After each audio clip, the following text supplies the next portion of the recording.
Abra sua Bíblia, portanto, lá em Neemias capítulo 4, do verso 1 ao verso 6. Neemias 4, do verso 1 ao verso 6. Eu quero pensar com você sobre uma vida piedosa.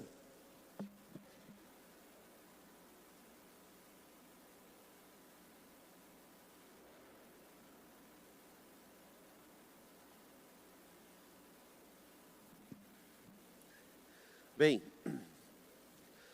nessa altura do campeonato, você juntamente comigo nessa jornada já passou pelo retorno às Escrituras. Não existe avivamento sem retornar à palavra de Deus. Eu ouvi de pessoas que estão comendo o livro de Neemias, estão lendo, esmiuçando. Pessoas já começam a replicar a atitude até que o pastor já tem ensinado de orar a Bíblia. Nós estamos orando a palavra, nós estamos orando os versículos bíblicos. Já passamos também pelo tempo de confissão de pecados. E é cíclico. Isso não é só para uma jornada. É um ensinamento à igreja de como nós precisamos entender que Deus não vai sarar a terra se não houver confissão. E Deus está revelando em você, Deus está revelando na sua mente, Deus está revelando no seu coração pecados que até você não conhece. Pecados de omissão. Pecados que você precisa tratar consigo. E a verdade é que nós nos achamos muito bons. Não cometemos o mal, não roubamos, não matamos, não lesamos, não falamos mal de ninguém. Mas temos pecados de pensamento, de ação, de intenção, até de omissão. E Deus está tratando a igreja. Deus quer tratar a sua vida, meu irmão. Deus quer tratar a minha vida. Deus quer nos tratar, porque sem este tratamento não existe como entrar nessa jornada com o Senhor. Até aqui, entendemos que precisa haver também um verdadeiro arrependimento, verdadeiro e genuíno arrependimento. Vimos na semana passada a questão da paixão pelas almas perdidas. E nessa semana, eu quero te incentivar a fazer um jantar na sua casa para o seu oikos, para o seu RI. Quem aqui sabe fazer uma boa lasanha? Levanta a sua mão, levanta a sua mão. Talvez não seja a lasanha, seja um prato especial, uma galinhada mineira com tutu, né, e couve e aqueles ovinhos ali em cima, né? Quem sabe, meu irmão, uma muqueca, eu não sei, o seu convite para o seu RI.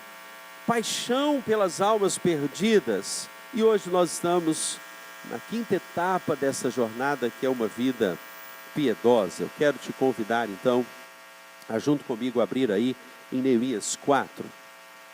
Verso 1. Tendo Sambalate ouvido que edificávamos o muro, ardeu em ira. Veja o que o texto diz, ele ardeu em ira. O texto segue e continua dizendo o seguinte: ridicularizou os judeus e ficou furioso, e na presença dos seus compatriotas e dos poderosos de Samaria disse: o que aqueles frágeis judeus estão fazendo? Será que vão restaurar o seu muro? Irão oferecer sacrifícios? Irão terminar a obra num só dia? Será que vão conseguir ressuscitar pedras de construção daqueles montes de entulho e de pedras queimadas? Tobias, o amonita que estava ao seu lado, completou: pois que construam.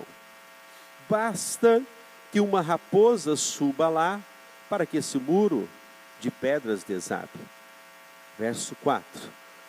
Ouve-nos, ó Deus, pois estamos sendo desprezados. Faze cair sobre eles a zombaria. Sejam eles levados prisioneiros como despojo para outra terra. E não perdoes os seus pecados, nem apagues as suas maldades, pois provocaram a tua ira diante dos construtores. E neste meio tempo, fomos reconstruindo o muro, até que em toda a sua extensão, chegamos à metade do muro da sua extensão, e pôs o povo o finalzinho do verso 6 diz o quê? Pois o povo estava totalmente dedicado ao trabalho. Amém, queridos? Até aí temos lido a preciosíssima palavra do Senhor. Neemias, esse homem que recebe a afronta. E o que você faz quando você começa a ser confrontado? Você tem algumas atitudes que você pode tomar. Você pode usar dos seus recursos, você pode usar das suas habilidades, ou você pode também procurar conversar com pessoas, ou até mesmo você pode acessar aos recursos eternos. Eu entendo, queridos, fazendo uma leitura minuciosa de Neemias, que Neemias é este homem, esse sacerdote, esse líder exponencial, esse homem que, uma vez vocacionado, chamado, comissionado por Deus, na atitude de um posicionamento de líder, ele vai se colocar na brecha, ele vai olhar para a afronta dos seus inimigos, daqueles que, como lemos neste texto, passaram a zombar, porque é fácil se colocar nessa postura, zombar, falar mal do projeto. Essa é a parte mais fácil. E os Sanbalates e os Tobias, no seu projeto em particular, todos os dias surgem. Muitas vezes, a crítica, ela não é externa, ela pode ser interna. Ela é você e você mesmo. Talvez porque você tenha uma visão errada de você. Um dos grandes preceitos que eu vim aqui nessa manhã te dizer é que você é menina dos olhos de Deus. Que você faz parte de um plano muito especial, senão Deus não teria te criado. Deus poderia ter criado, irmão Daniel, qualquer outra pessoa, irmã Ellen, mas Ele decidiu criar você. Ele decidiu criar você com a volição, a vontade, a capacidade de escolher. E quando eu olho para este texto, a oração de Neemias, ele entende que isso faz parte de uma prática saudável, importante até mesmo para tudo o que ele vai viver nos processos outros, no reconstruir, no liderar, no exercer o seu sacerdócio. E o contexto que estamos aqui, queridos, é que os inimigos surgem para minar o ânimo. Mas o texto que lemos nos diz que o povo, a despeito das críticas exteriores, este povo tinha ânimo. É claro. Eu tenho visto muitas pessoas que empobrecem a vida cristã porque não se alimentam, não oram, não jejuam, não leem a palavra. Talvez, meu irmão, você ainda esteja em um nível espiritual em que você não ora, você acorda no automático. Jejum, você nem sabe o que é jejum. Domingo que vem nós vamos aprender sobre a prática do jejum. Tem muita gente que tem uma ideia de orar para aliviar a consciência.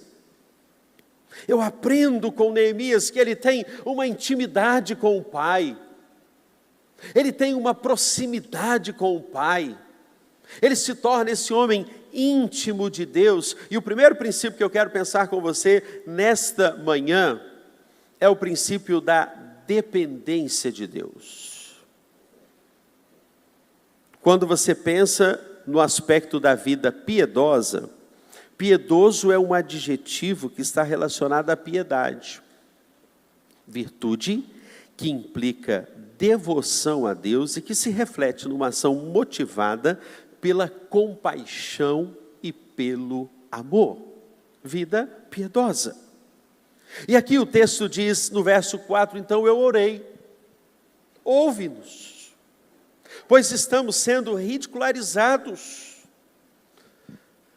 Neemias, ele vai ter uma oração que o leva a esse lugar, é porque justamente a oração nos leva a esse lugar de dependência. Sem mim, disse o Senhor Jesus, nada podeis fazer. George Miller, o homem que distribuiu centenas e milhares de Bíblias, também, o homem que teve centenas e milhares de orações respondidas, ele chegou a dizer que quando se aumenta o trabalho, mais se aumenta a necessidade de orar. E nós estamos vendo que o trabalho vai aumentar, porque quem é que vai me ajudar e nos ajudar a cuidar dessas 53 pessoas que vão descer as águas batismais no dia 1º de outubro?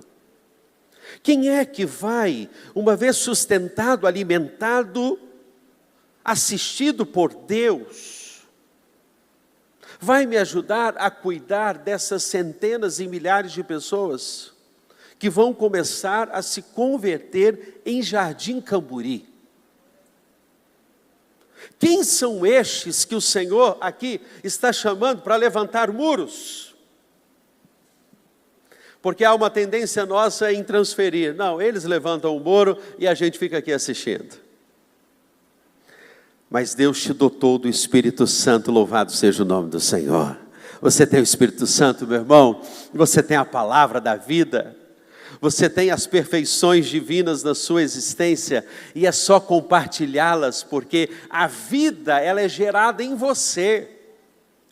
Talvez você ainda não tenha ganhado uma alma para Jesus, mas chegou a hora de você despertar-se do seu sono, porque o dia do Senhor está chegando, o dia com D maiúsculo, e Ele está chamando os ceifeiros. Eu gosto dessa expressão, ao invés de trabalhadores, de ceifeiros. Porque ceifeiro na Bíblia é o que acolhe, é o que recolhe, é o que planta, é o que colhe. E nós somos estes, como Neemias, que o Senhor está chamando, e Deus está te convidando a mover-se neste sobre o natural, o sobrenatural, porque sobre a natureza humana, como vai dizer André Murray, ele vai dizer que quando encontramos o Deus Santo, precisamos nos curvar, porque o seu sangue é capaz de consumir o nosso pecado e de nos limpar e de nos fazer a sua voz na terra. É André Murray que vai dizer exatamente isso. Somos a voz de Deus, uma vez santificados, limpos. Nós somos estes que dependemos de Deus. E aqui Neemias vai dizer, ouve, Senhor, a nossa voz. Ouve, Senhor. Ouve ao nosso Deus, pois estamos sendo desprezados. Eu vejo aqui um segundo aspecto muito importante no texto, porque o texto nos chama, na vida piedosa, a vigilância. Eu gosto em particular muito do texto de Pedro, porque ele disse, sede sóbrios e vigilantes. O diabo, o vosso adversário, ele anda ao derredor, rugindo como leão, procurando a quem possa tragar. E aqui nós temos um aspecto da vigilância. No verso de número 9, veja comigo, porém nós oramos ao nosso Deus. Novamente nós vemos esse homem com vida piedosa. Esse homem com vida curvada. Cada embate, cada zombaria, cada inimigo que estava surgindo, meu negócio não é com o ser humano, meu negócio é com o Pai. Meu negócio é com Deus, é com o Senhor. Aí o texto diz, porém nós oramos ao nosso Deus e como proteção pusemos guarda contra eles de dia e de noite. Olha o aspecto da vigilância aqui no texto. Eu fico encantado com a palavra de Deus, meus irmãos, porque essa palavra me chama a vigilância, me chama a sobriedade. Neemias é este que agora, imbuído pelo Espírito Santo, é capaz de enxergar além, o sacerdote pai, a mãe sábia, o filho que é temente a Deus. Ele se coloca no lugar mais alto. Neemias vai fazer isso. Ele se coloca no lugar mais alto para ser este, que uma vez imbuído pelo Espírito Santo vai ter o olhar de Deus e vai enxergar muito mais além. Porque quando você ora, nós temos que crer que os céus vão se abrir diante de nós. Louvado seja o nome do Senhor. Os nossos olhos vão se abrir. Houve um momento que Eliseu, o profeta Eliseu, ele estava com o seu moço, e haviam os inimigos que eram os filisteus que estavam vindo contra o povo. Perdão, os midianitas estavam vindo contra o povo. E aí é muito interessante porque o moço de Eliseu, ele olha aquele poderoso exército que estava vindo contra. E aí a oração do profeta foi simples. Primeiro ele restaura o altar, depois faz uma oração simples. Ele diz: Senhor, abre os olhos do moço, para que ele veja. E quando o moço tem os olhos abertos a partir daquela oração, aquele moço, ele viu que maior era o exército do Senhor que estava ali para lutar aquela batalha. Sabe o que eu quero te dizer com isso? Que quando você ora, os seus olhos se abrem. Quando você ora, você consegue enxergar além daquilo que você pode ver. Eu me lembro de uma crise que eu estava, muito grande. Isso se deu em 2015. Eu havia ido para o meu gabinete, precisava tomar uma decisão muito séria, naquele dia, naquele tempo. E eu passei a manhã orando, eu passei a manhã jejuando, eu passei a manhã adorando. Eu levantava, colocava uma canção, adorava, depois ia para a palavra, lia a palavra, depois me ajoelhava, cantava, orava, e fiz daquela manhã uma manhã de adoração ao Senhor. E eu me lembro muito bem que Deus, Ele me levou ao texto de Isaías, capítulo de número 43, que diz: quando passares pelas águas, as águas não te submergirão. Quando passares pelos rios, eles não te afogarão. Quando passares pelo fogo, a chama não arderá em ti, porque, visto que és precioso, digno de honra, eu te amei, darei Etiópia e Sebá por tua vida. Na verdade, eu estava numa crise muito grande, porque eu havia ido aos Estados Unidos. Quando eu voltei, Deus disse para mim assim: você vai semear numa nova terra. E naquele mês eu havia recebido 3 convites, um para o Rio, Belo Horizonte e Uberlândia, a minha cidade natal, no mesmo mês. E como você vai tomar uma decisão como esta, se não for aos pés do Senhor? Eu me lembro muito bem que eu saí dali do meu gabinete, fui andando pela Avenida Raul Soares, em frente à igreja que eu pastoreava.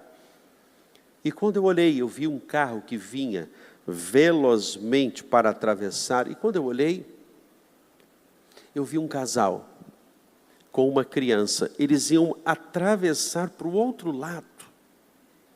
E quando eu olhei aquela cena, eu gritei, eu disse: ei!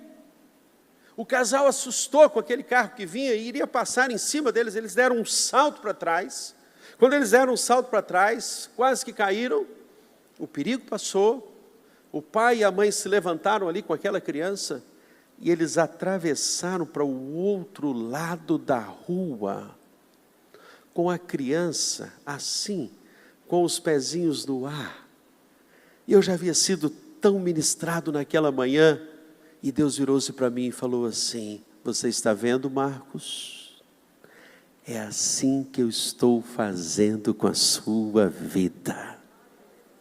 Eu estou cuidando de tudo, e Ele faz com que os seus pés andem altaneiramente. Louvado seja o nome do Senhor. Deus disse para mim: quando eu te tomo pela mão direita, eu cuido. Fique tranquilo, pode confiar. Esse é o segredo daquele que acessa as comportas dos céus, os depósitos celestiais. Ele tem o suprimento, o alimento e a certeza que Deus está cuidando de tudo. Porque eles precisavam de vigilância.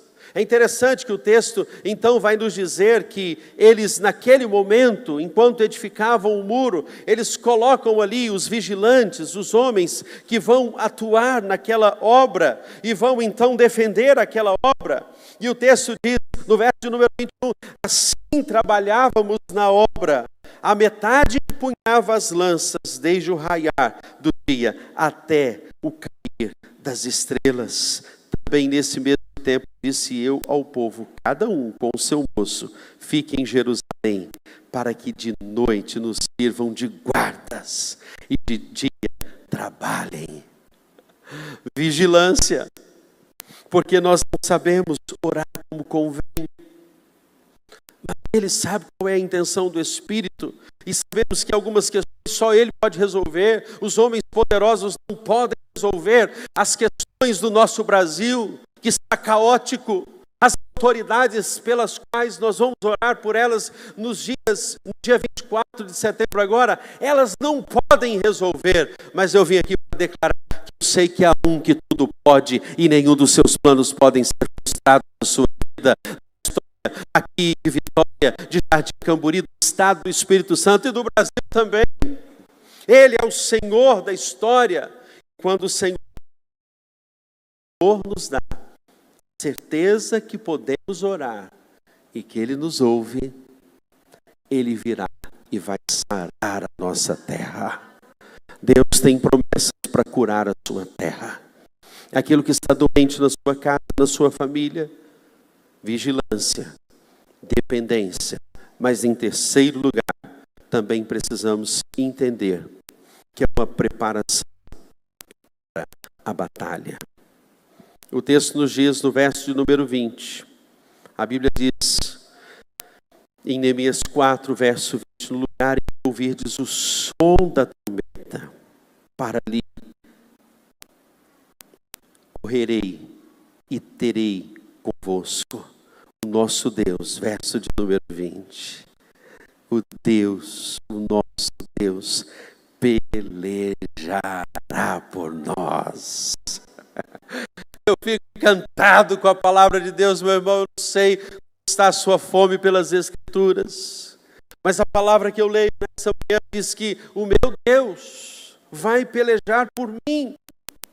Foi sempre Tito que disse, no livro Fator Oração, ele diz que a maior arma que o cristão dispõe para lutar contra Satanás é um profundo e íntimo conhecimento de Deus. Colossenses 2, verso 3, vai dizer que nele está escondido os tesouros da sabedoria e do conhecimento. Existe uma fonte, e Jesus é essa fonte que renova a esperança nos momentos mais difíceis da sua existência. Então, meu irmão, hoje você precisa só acessar os depósitos celestiais através da sua oração. Talvez você tenha a crise de dizer assim, mas Deus não está ouvindo. O Apocalipse, no capítulo de número 4, nos garante que todas as orações dos santos estão na taça celestial e são como incensário ao nosso Deus.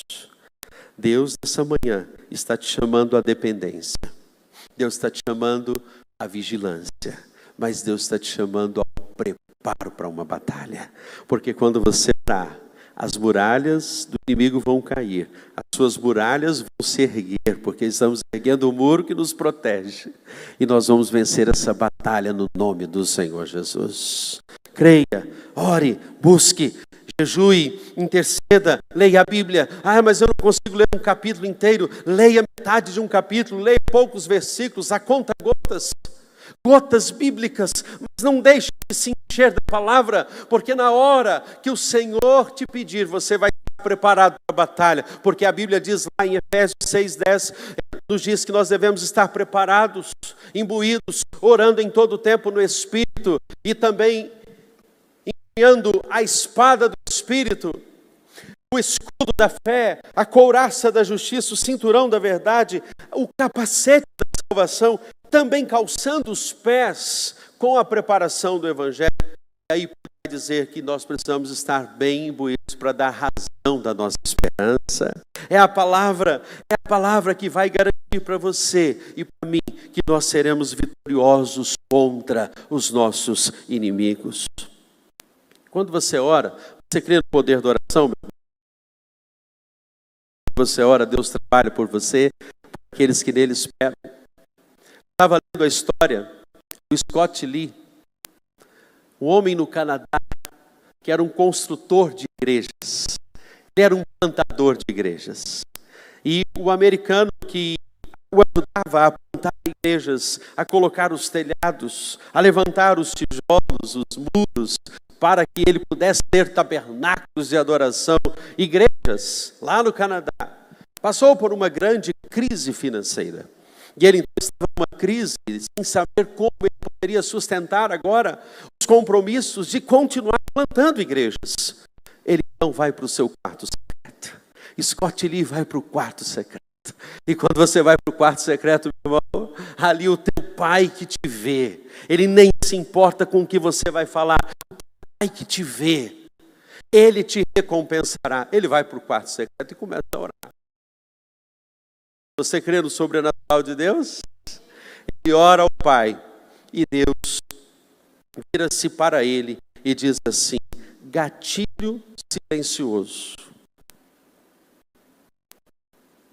E Deus traz à mente dele um cachorro chamado gatilho silencioso. E ele não entendeu nada. Ele então liga para o primeiro pet shop e pergunta para a atendente: tem um cachorro aí chamado gatilho silencioso? E a atendente disse: como que você sabe que tem um cachorro chamado gatilho silencioso aqui? E essa história é verídica. Tem aqui um cachorro chamado gatilho silencioso. Eu vou aí comprar esse cachorro, vou aí pegar esse cachorro. Foi lá, na verdade, adotou aquele cachorro. E no belo dia ele estava andando pela rua com o gatilho silencioso. E um senhor espanhol o parou na rua e disse: esse cachorro é de comida. Esse cachorro é especial. Eu preciso desse cachorro. Nós vamos ganhar muitas corridas através desse cachorro. E levou o gatilho silencioso para apresentar as corridas de cachorro. E aquele cachorro chamado gatilho silencioso começou a ganhar as corridas. Ganhou 1, 2, 3, 4, 5. E através do gatilho silencioso, 67 novos templos foram construídos para a honra e glória do nome do Senhor Jesus. Sabe por quê? Porque você, como ali o Scott ali, vai para o quarto secreto e não sei como vai ser esse negócio.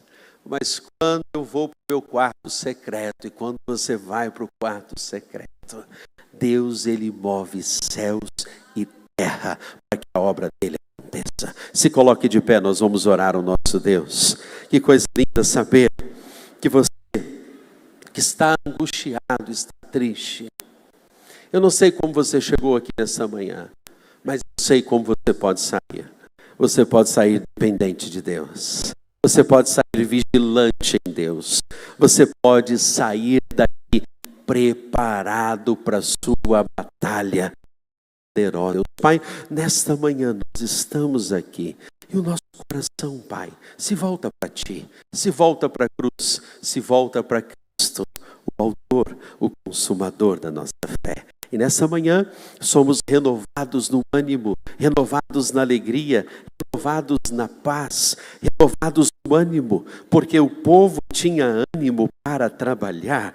Nós queremos este ânimo, Pai, nós queremos agora que o Senhor dê uma unção dobrada sobre o Teu Filho, a Tua serva, Pai, que aqui está, para que ele enfrente as suas batalhas na dependência do Teu Espírito Santo. Pai, eu não sei como está essa alma, mas aquela alma que está cansada, hoje pode alcançar descanso no Senhor Jesus.